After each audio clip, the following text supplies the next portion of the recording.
In this video I'm going to talk about the cleanup tool and just some basic kind of important things you want to keep in mind about creating geometry and adding detail and making sure that we're keeping our faces to four sides. Now notice right here I have this intersecting edge that creates a five-sided object. One, two, three, four, five.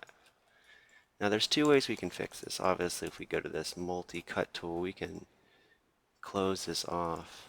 But another thing that I like to do, and this is kind of something that's a little more convenient for a high detail model, you can't always notice every single little thing. So sometimes I like to use the tools and let them do the work for me. So if I go into modify, actually let's see, where is that tool? There it is, mesh cleanup.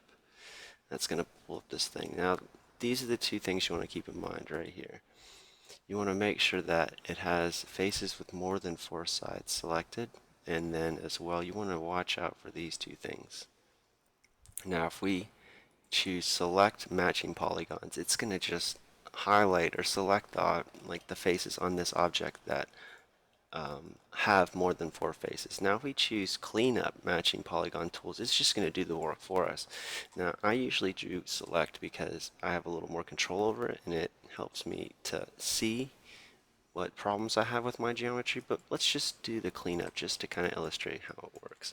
So if I have cleanup and faces more than four, pay attention to this edge right here. It's going to see how it's going to quad that out.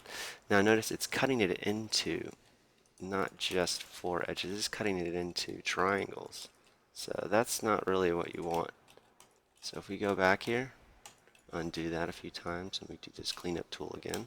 Oh, hey, look, it's there.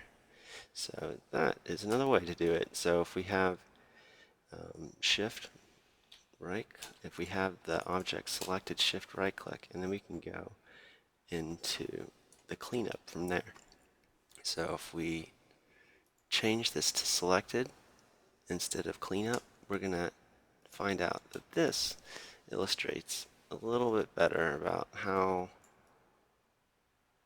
and what faces are messed up. Now we know that these two faces are messed up. Now if we clean them up real quick, we'll just do this multi-edge tool. Create one here, create one there, enter. Add one there, and add, whoop. Try that again. Create one there, and then we'll just close that off. There we go. Now we've fixed the problem. So if we go back into the cleanup tool, and then we hit with the selected, and we hit that, notice it doesn't select anything. Actually, this bottom one, what's going on here? Oh, there we go. See, this is the importance of this tool. Notice it's pointing out things I did not realize need to be fixed. Now if we go here and here, there we go. Now let's try that again. There we go, cleanup tool, and then if we hit with, again, selected, not cleanup, now notice it deselects the object. That tells me, hey, this object's fine, it has all four-sided faces. And that's pretty much how to use the cleanup tool.